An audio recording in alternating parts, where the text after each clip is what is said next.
Angus was bursting with energy to run today.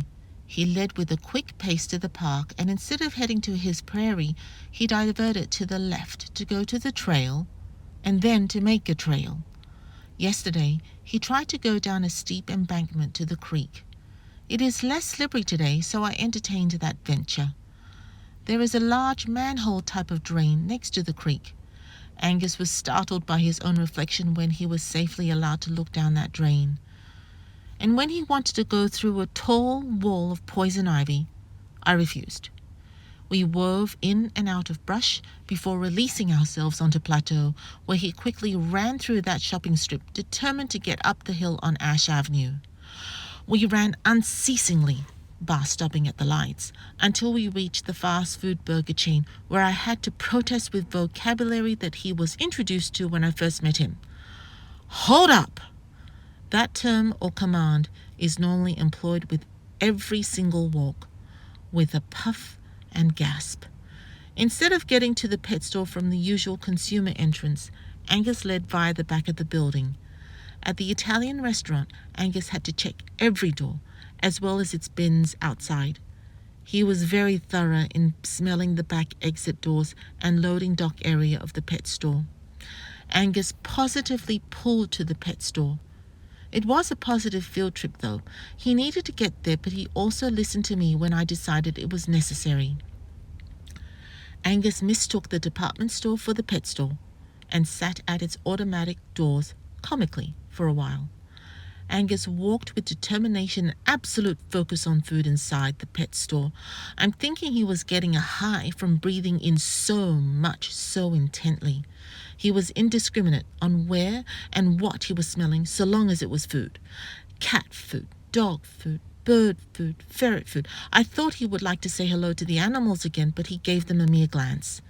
He also merely glanced at the other dogs, who were taking a shower and having a haircut.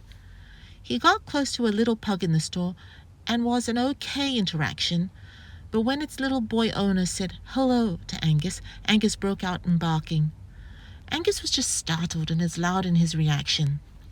There is a funny display at the pet store high up above the shelving units of a cardboard dog with its tail wagging. Angus had to stop and gawk at that. Angus was excellent in smelling the dried bone treats and deer antlers. He would smell but would not take any in his mouth. I thought it was because they were wrapped in plastic, but the bully sticks are not. They were free and open for the taking. Angus was completely civilized, polite, and did not lick any. Of course he was stubborn about leaving, and rolled 3 times at the green space behind that shopping strip, successfully getting himself all muddied. He only agreed to go with me when I was pointing to Charm Street, saying, "Let's go there." And he was fascinated going along that muddy road, and he deposited a beauty underneath somebody's pine tree. And there is a connecting path from Charm to the back of the apartments on Iron Parkway. From this shortcut, we then went through the woods that led to Exmouth. Workmen were cutting down fallen trees there, and that sawing sound was the first thing that got Angus's attention, but they were way off the trail, allowing him to peacefully smell where he wanted, and again he went right up to the bank of the creek. And I told him, so long as he's attached to me, he's not swimming. He can have a bath when he goes home, and I see from your text later that I can happily and easily wipe him down. On our way back, there was a Jack Russell Terrier called Russell, who was having a fit at the sight of Angus, and it was duly chastised by its master. We met no other dogs in the neighborhood today.